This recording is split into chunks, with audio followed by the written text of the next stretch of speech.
جی تو پھر اب ہم آخر میں اس کا ایک جائزہ لیتے ہیں کہ اس وقت پاکستان کے موجودہ اعداد و شمار کے حوالے سے ہمیں کتنے گھروں کی ضرورت ہے، کتنے گھر موجود ہے، اور کیا مطلب کہ اس کی جو ممکنہ صورتحال بن سکتی ہے۔ تو اس طرح ایک ہماری آج کی جو 2023 کی مردم شماری کے مطابق 25 کروڑ کے لگ بھگ ہماری آبادی ہے۔ اگر ایک خاندان میں 6 افراد کو بھی گنا جائے تو تقریباً کچھ 4.25 کروڑ خاندان بنتے ہیں۔ اب 4.25 کروڑ ہی گھر چاہیے ہوں گے، یا کم از کم اپارٹمنٹ چاہیے ہوں گے، 1 یا 2 یا 3 کمروں پر مشتمل۔ لیکن جو زمین پر صورتحال ہے وہ اس طرح ہے کہ ہمارے پاس 1.5 کروڑ اپارٹمنٹس، فلیٹس یا گھروں کی شکل میں چیزیں موجود ہیں، یعنی 2.5 کروڑ تو پہلی بات ہے گھر ہی نہیں ہے۔ وہ خاندان کہاں رہتے ہیں، ریاست کے پاس کوئی اس کا اعداد و شمار، کوئی اس کا باقاعدہ سروے رپورٹس یا کوئی اس کی باقاعدہ انفارمیشن معلومات نہیں ہے۔ اگر وہ کوئی ہمارا جو یہ اسٹیٹسٹکس ڈپارٹمنٹ ہے کوئی ہماری فگر شو بھی کرتا ہے تو وہ یقین کریں وہ بالکل یعنی مطلب کہ غلط ہوں گی، اور ان کا زمینی حقائق سے کوئی تعلق دور دور کا بھی نہیں ہوگا۔ اچھا، اب دوسرا یہ ہے کہ یہ جو 1.5 کروڑ گھر ہے، کیا یہ باقی 1.5 کروڑ خاندانوں کی ملکیت ہے؟ چلیں 2.5 کروڑ کے پاس تو کچھ بھی نہیں ہے، لیکن کم از کم 1.5 کروڑ گھر جو موجود ہیں وہ واقعی مطلب کہ 1.5 کروڑ خاندانوں کی ملکیت ہے؟ تو ایسا نہیں ہے۔ یہ تکلیف دہ صورتحال یہ ہے کہ یہ جو 1.5 کروڑ گھر ہے یہ صرف پہلے 10 لاکھ خاندانوں کی ملکیت میں آتے ہیں۔ باقی جو 1.5 کروڑ گھر ہیں وہ ان 10 لاکھ خاندانوں نے مجموعی طور پر انہیں کرائے پر دیا ہوا ہے، اور ایک باقاعدہ rental economy, rental industry develop ہوئی ہے ہمارے گرد و نما میں۔ یعنی وہ جو 10 لاکھ لوگ خاندان ہیں وہ بڑے مزے کے ساتھ بغیر کچھ کام کیے نسل در نسل وہ مالک ہیں ہمارے 3 کروڑ 90 لاکھ خاندانوں کے۔ اب جو 3 کروڑ 90 لاکھ خاندان ہیں وہ پریشان ہیں، مجبور ہیں، محروم ہیں، گو کہ پاکستانی ہیں۔ وہ دن رات اپنے پورے ٹبر کے ساتھ بیوی، بچے، خامد جو کام کرتے ہیں، جو کمائی کرتے ہیں، اس کا تقریباً آدھ وہ اپنے مالکان کو کرائے کی شکل میں ادا کر دیتے ہیں۔ یہ ہے ہمارا جو زمینی حقیقت، زمینی حقائق۔ اب آتے ہیں 2.5 کروڑ محروم خاندانوں کی طرف۔ وہ کیا کرتے ہیں، وہ کہاں سوتے ہیں؟ تو ان 2.5 کروڑ خاندانوں میں سے 2 کروڑ تو کسی نہ کسی طریقے سے کسی نہ کسی بیٹھک میں، دکان میں، گودام میں گھس کر وہ گزارا کر رہا ہے۔ یعنی ایک چھوٹے سے کمرے میں 6 سے 8 9 افراد پر مشتمل گھرانہ رہتا ہے، جہاں پر اگر وہ 6 سے 8 9 افراد کو ایک ہی وقت میں سونا پڑ جائے تو وہ لیٹ نہیں سکتے، حتیٰ کہ وہ بیٹھ بھی نہیں سکتے۔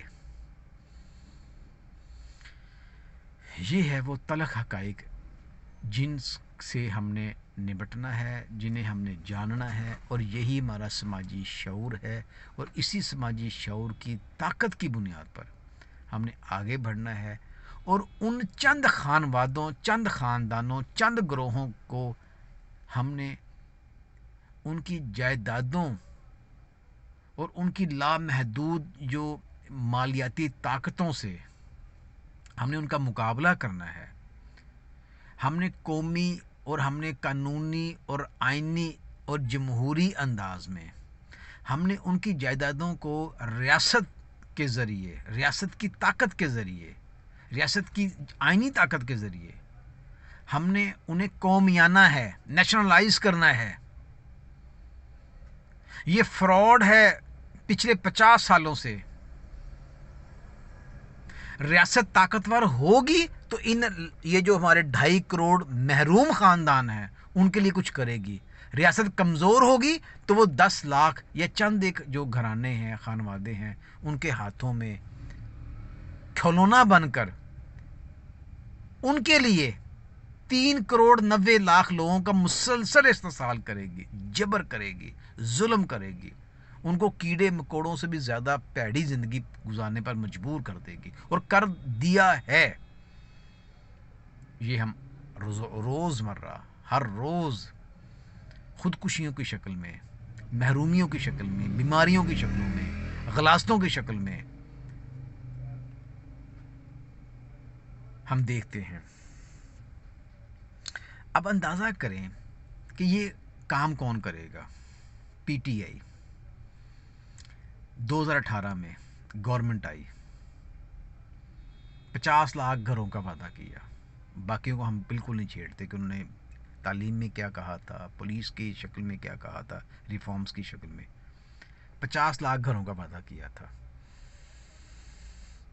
یہ وعدہ کرنے والا کون تھا؟ کیا یہ ایک بے گھر مجبور خاندان کا چشم و چراغ تھا، جس کا اصل مسئلہ تھا، جو اصل میں محروم تھا، جس کی اصل میں ضرورت تھی؟ نہیں، یہ وعدہ کرنے والا تھا جو 303 کنال کے گھر میں رہتا تھا، محل نما گھر میں۔ میں نے بتایا کہ یہاں صرف ایک مرلے میں، ایک کمرے میں 8 سے 9 لوگ رہتے ہیں، رہنے پر مجبور ہیں، غلاظت، بدبودار، بیماریوں سے اٹا پٹا گھر سے، اور وہ 303 کنال کے محل نما گھر میں رہنے والا شہزادہ، اس نے وعدہ کیا تھا کہ میں 50 لاکھ گھر بناؤں گا۔ تو وہ بن سکتا ہے؟ یہ مذاق ہے، اس کا تو ایشو ہی نہیں ہے۔ اس نے تو صرف عوامی پذیرائی کے لیے، عوام کو دھوکہ دینے کے لیے، یا اپنی طاقت میں بڑھوتری کے لیے، عوامی مشہوری کے لیے، اس نے جو منہ میں آیا بغیر کسی پلاننگ کے، بغیر کسی یعنی اس میں یعنی گہری سوچ کے اس نے کہہ دیا۔ نہیں ہوا تو کیا ہوا؟ اس کے پاس تو 303 کنال ہے نا، اس کے جو لنڈن میں گھر ہیں، اس کے جو لاہور میں زمان پارک میں 8 کنال کا گھر ہے، مہنگا ترین اربوں روپے پر، اس کا پھر اس کے علاوہ بھی گھر ہے، تو اس کا تو ایشو نہیں ہے۔ یہ اوپر سے کہتے ہیں نا، ان کا تو تعلق ہی نہیں ہے۔ ان کا کیا تعلق ہے اس پورے پروسیس سے؟ اسی طرح ہمارے جو دوسری پارٹیاں ہیں، اس میں سے ایک بندے کے پاس 15,000 کنالوں سے زیادہ جاتی عمرہ کی شکل میں لاہور کے رائیونڈ میں گھر ہے، پھر لاہور کے جو سب سے پوش ایریا ہے ماڈل ٹاؤن، اس میں ایکڑوں پر اس کے گھر ہیں، پھر لنڈن میں ایون فیلڈ کی شکل میں، پھر پتہ نہیں کہاں کہاں اس کی معلوم اور نامعلوم جائیدادیں ہیں۔ ووٹ ہم ان کو دیتے ہیں تاکہ وہ مزید طاقتور ہوں، مزید ہمارا استحصال کریں، مزید 15 کروڑ میں اضافہ کریں بے گھر لوگوں کا، مزید خاندانوں کو محروم کریں ان کے بنیادی حق سے۔ ابھی ہم تعلیم کی بات نہیں کر رہے، ابھی ہم صحت کی بات نہیں کر رہے، ابھی ہم صرف رہائش کی بات کر رہے ہیں۔ تو حالات یہ ہیں کہ تیسرا جو ہمارا وہ حکمران طبقہ ہے، خانوادہ ہے، بڑی پارٹی کے سربراہ ہیں، بلاول ہاؤس، بختاور ہاؤس، کلفٹن ہاؤس، اور پتہ نہیں سرے محل، اور پتہ نہیں کیا کچھ نہیں ہے ان کا۔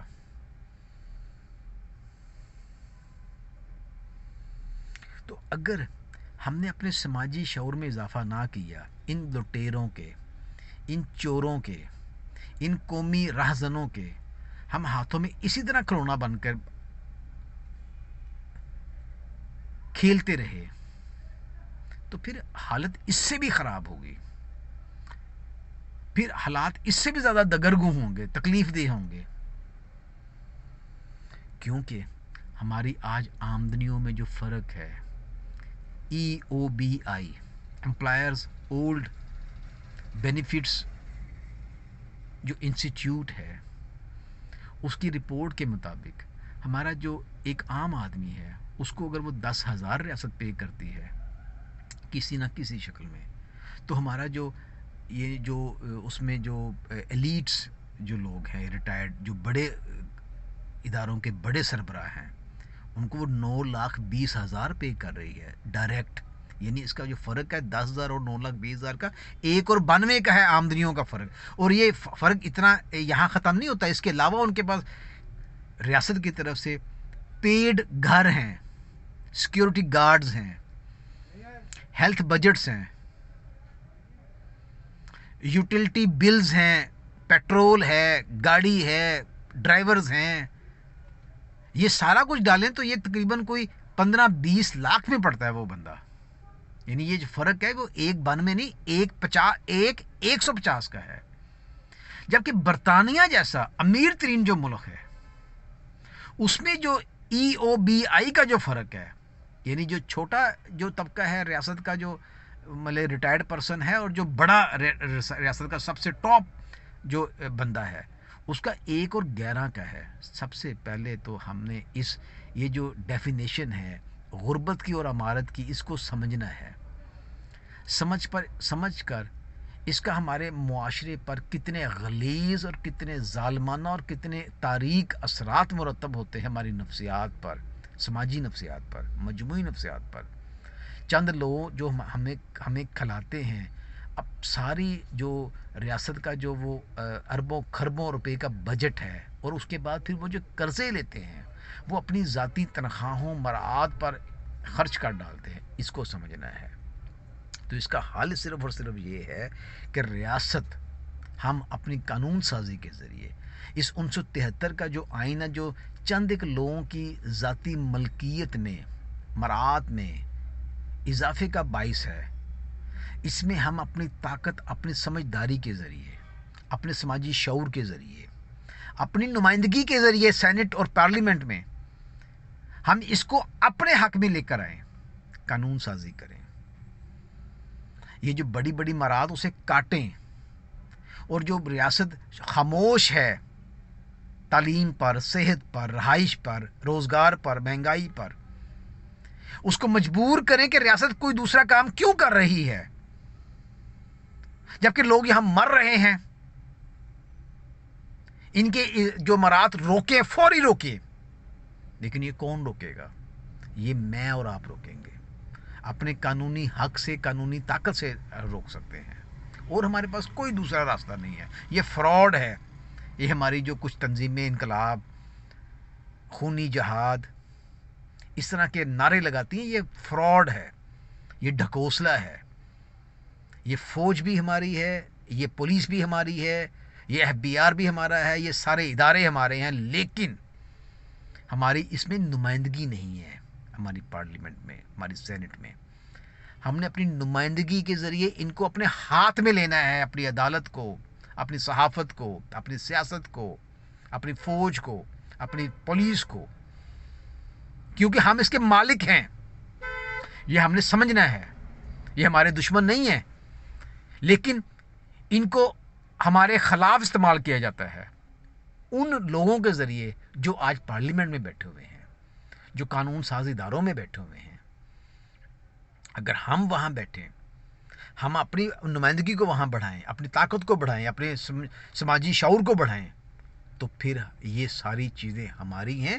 ہم انہیں اپنے لیے استعمال کر سکتے ہیں، اپنے فائدے کے لیے استعمال کر سکتے ہیں. اپنے طبقاتی جد و جہد کو بڑھانے میں، اپنے طبقاتی خوشحالی میں، اپنے طبقاتی تعمیر میں ہم استعمال کر سکتے ہیں. تو یہ رہائش کے سلسلے میں ہم نے اس وقت تک یہ یقین کر لینا ہے کہ یہ مسئلہ حل نہیں ہوگا جب تک ہم بڑھ کر ان کا راستہ نہیں روکیں گے. سیاسی راستہ، عدالتی راستہ، میڈیا کے ذریعے راستہ، ان کا اسٹیبلشمنٹ میں بیٹھے شیطانوں کا جو راستہ ہے. جب یہ ادارے ہمارے ہیں، یہ ملک ہمارا ہے، یہ تو آج یہاں ہے، کل ان پر تھوڑا سا سخت وقت آئے گا، یہ اڑ کر چلے جائیں گے. آپ اور میں کہیں نہیں جا سکتے. ہم نے اپنے لیے رہائشیں بنانی ہیں، اپنے لوگوں کی زندگیوں میں بہتری لانے کے لیے، اطمینان لانے کے لیے، ان کو اچھا مستقبل دینے کے لیے ہم نے آگے بڑھنا ہے. شکریہ. پاکستان پائندہ باد.